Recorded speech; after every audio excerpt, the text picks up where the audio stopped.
President Trump's trade policies, characterized by widespread tariffs and strained international relations, reflect a series of layered objectives. From generating revenue and leveraging tariffs as negotiation tools to asserting control over national security concerns and, most critically, confronting China's growing global dominance. I'm Fiona Cincotta at StoneX, and I'm joined by Chief Commodities Economist Arlan Suderman. Thank you for joining us. Glad to be here today. So in launching the US in a trade war with almost every other country on the planet, Donald Trump is pursuing several objectives. Generating revenue appears to be one of those. What do you think? Well, when President Trump says a tariff is a beautiful word, it's something that he truly believes. And faced with a major fiscal problem of debt in the United States, totaling about $37 trillion, he's doing what he can to try to balance the budget and put the fiscal house in order. So he does see tariffs as a revenue source for the United States, but he has to blend that together with the rest of his objectives as well. He can't expect everyone else to go to 0% tariffs if he's going to maintain a high level of tariffs for revenue's sake. So he has to balance it. But it definitely is one of his objectives, is to generate revenue for the U.S. budget. And we've also seen that Donald Trump treats tariffs as a powerful negotiating tool.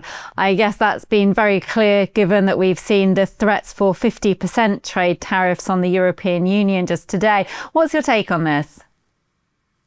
Yeah, and that certainly roiled the markets when he did so, because it raised more uncertainty going into what is a 3-day holiday weekend here in the States, but also raised more uncertainty about the global economy and what the European Union might do to retaliate against the United States. And so markets don't like uncertainty, and so it's had an effect. But his goal is to get the EU to negotiate in good faith. As Secretary Bessent of the Treasury Department said, other nations are negotiating in good faith. The EU is not. And President Trump said the EU was formed in part primarily to give it an advantage in trade against the United States. And therefore, they've been very tough to negotiate with. And so he's trying to force the hand at this point. Another way that we saw him use it as a negotiating tool was when he started sending back illegal immigrants to Colombia. And the president of Colombia refused to allow our planes to land. President Trump said, okay, I'm going to put a 25% tariff on everything from Colombia. And if you still don't let us land in a week, it'll go to 50%. And the president of Colombia says, okay, we'll match you. But then his business leaders reached out to him, and within an hour, he said, just kidding. Why don't you go ahead and bring your plane loads, and we'll send some planes to help you haul them. That's another way that he uses them as a negotiating tool. And then there's always the idea of national security. For example, he considers the US dependency on aluminium a threat to national security. What are your views? Well, and that's a little bit more subjective. Exactly which industries does he see as essential for national security? I think COVID certainly woke up the president as far as our dependency on other nations on some critical components, be it pharmaceutical or be it industrial. Should we become in a time of war again and be dependent on producing the weapons we need for war? Do we have the industry to back that up? So while we did sign an agreement that lowered those tariffs that you mentioned on steel and what we say aluminum here in the United States to zero, that was rather rare for him to do so. And I think it's because we're not as dependent on Britain for those commodities.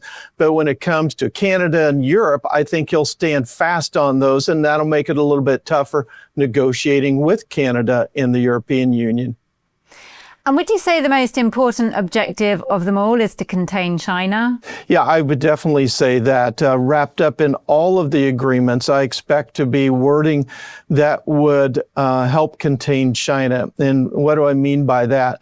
China has become very adept at going around any U.S. tariffs or restrictions by channeling products through other nations, channeling them through Mexico, Canada, and other Asian nations as well, building factories in those other nations where they could send products to the United States. and avoid some of the tariffs. And so he's trying to restrict that, trying to remove that possibility. That's why he put a 10% tariff on all nations, even nations that don't have any tariffs on the United States. And he said, once we are able to contain China, then we will remove those 10% tariffs as well.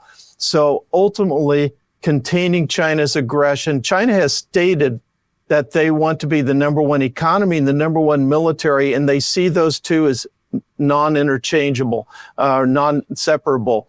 And we see that as a risk to the U.S. economy and U.S. security. And so that is something that President Trump wants to limit China's ability to do that. Now, let's just take a few steps back towards the 1980s. Could we see here a parallel with Ronald Reagan, how he dealt with the USSR? Would you say that Donald Trump's ultimate aim is to break China from within? Yeah, really so. And we saw that with President Reagan in the 1980s when he forced Russia, USSR into basically spending on their military more than what they were capable of spending until they collapsed from within. Now, I'm not forecasting the collapse of China in any way. I think they're a stronger economy than what the USSR was at the time. There are different factors at play. But basically what President Trump is doing is recognizing that China has built its economy and its military on trade surpluses, bringing in all this foreign money into their economy to build their military strength.